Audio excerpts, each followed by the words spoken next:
Tatlong warship ng China namataan kasabay ng balikatan exercises na nagpapatuloy sa West Philippine Sea. Sa silangan naman ng Pilipinas, isang barko ng China ang namataang palipat-lipat ng pwesto at hindi sumasagot sa radio challenge. Saksi sina June Veneracion at Ian Cruz.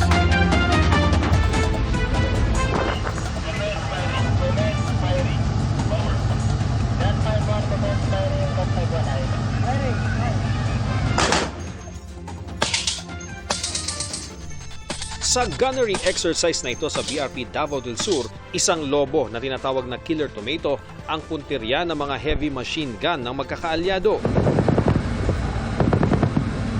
Sa laying 1,000 yards, umalingaw rin sa malawak na West Philippine Sea ang sunod-sunod na putok ng heavy machine guns ng dambuhalang USS Somerset. Sa ikatlong araw na ito ng paglalayag sa West Philippine Sea ay sumama na sa pagsasanay ang landing platform Dock 25 ng Amerika. Nakapagpaputok din ng machine gun ang sumusunod sa amin na BRP Ramon Alcaraz. It is an opportunity for us to test yung ating mga skills ng ating mga personnel at the same time yung ating mga kagamitan and weapons dito sa ating barko. Talagang nakuha natin na matarget yung ating killer tomato kanina. Habang nagaganap itong gunnery exercise sa pagitan ng mga magkakaalyadong Navy, tila nakamasid naman ng ilang warship ng China malapit sa operational box. Dumaan lang sa likod ng BRP Ramon Alcaraz at USS Harper's Ferry ang isang Chinese warship na nasa Di Calio noon sa magkaalyadong Navy. Tatlong warship ng China ang namataan malapit sa pagsasanay kanina na 30 to 35 nautical miles mula sa pampang ng Quezon, Palawan. Unang nakita kanina ang People's Liberation Army Navy destroyer na Shenzhen na may bow number 167. Bumalik rin ang surveillance ship na may bow number 793 pati na ang isang frigate nila. Nasa 5.8 nautical miles ang distansya ng pinakamalapit na Chinese warship sa aming sinasakyang BRP Davao del Sur.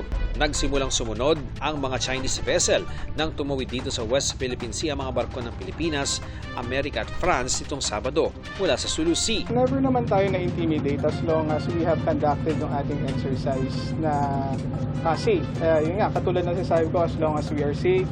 Kanina, kumpleto ang mga barko ng Pilipinas, Amerika at Pransya sa kanilang formation habang nagpalipad ng chopper ang USS Somerset para idokumento ang makasaysayang paglalayag. Sa mapa, makikitang katapat halos ng group sail ang Ayungin Shoal kung saan nakasadsad ang BRP Sierra Madre.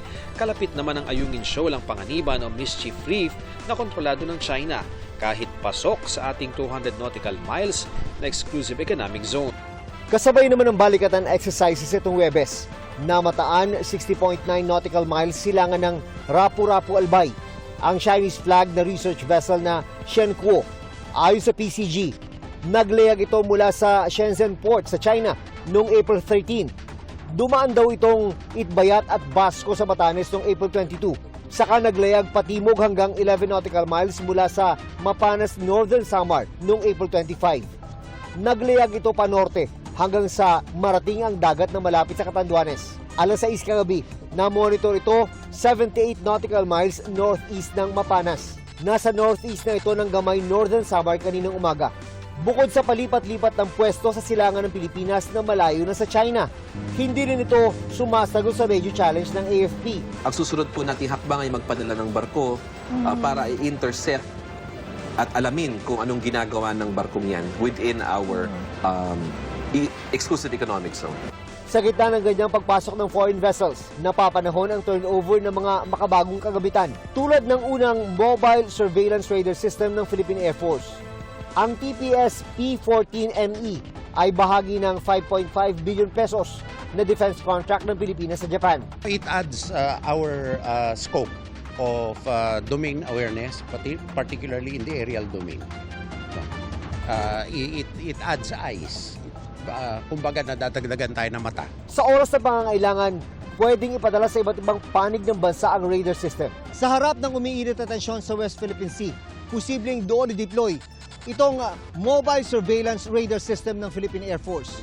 May kakayahan itong makadetect ng mga eroplano at barko na papasok sa teritoryo ng bansa. It will play a significant role in bolstering the Philippine Air Force's capabilities in maintaining situational awareness in our airspace. ensuring that we maintain a watchful eye on the horizon for potential threats. Para sa GMA Integrated News, June Veneracion. Ian Cruz ang inyong saksi. Mga kapuso, sama-sama tayong maging saksi.